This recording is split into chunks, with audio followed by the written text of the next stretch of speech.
Hello, Sagittarius rising. This is a new moon in Libra report for you, and it's in your 11th house of goals, networking, large groups of people, very social new moon for you.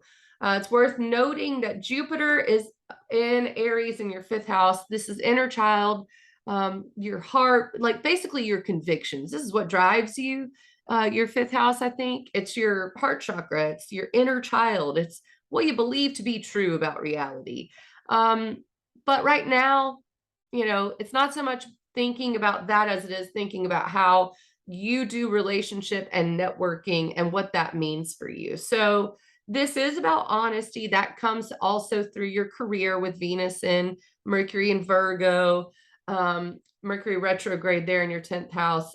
This is like, okay, I need to communicate my self-worth, my values to an insane degree when it comes to the outer world.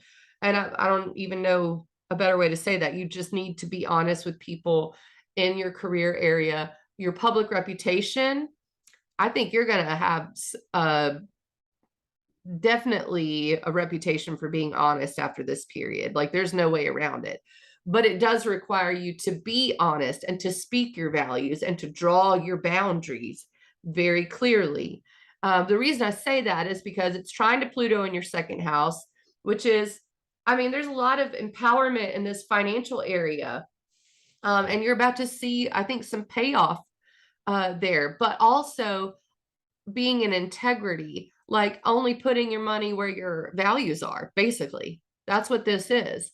So if you say, I support this, then you better be supporting it with your money. If you say, I believe this, you better be showing that with your money. And then to a certain extent, if you have a certain goal, this is also, I'm going to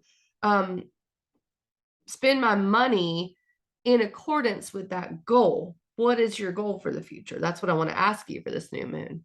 Around October 2nd, you're going to be challenged on that because it's the first quarter square of the moon in your 2nd house of finances. There may be a hiccup, and it could have a lot to do with how you and your partner view money as well, with it being Libra.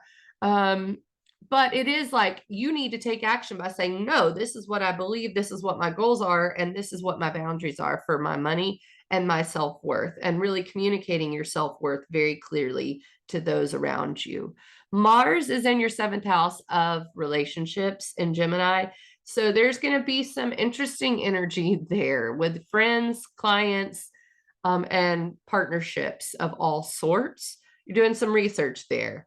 That's also connected with your, what you want. What does romance mean to you? Like you're really trying to communicate that to your partners. You really need to say, I want to have fun now. I mean, that's important. And in the fall, when Mars goes retrograde in your 7th house, that's going to come up even more. Are you being honest about who you are, what your motivations are?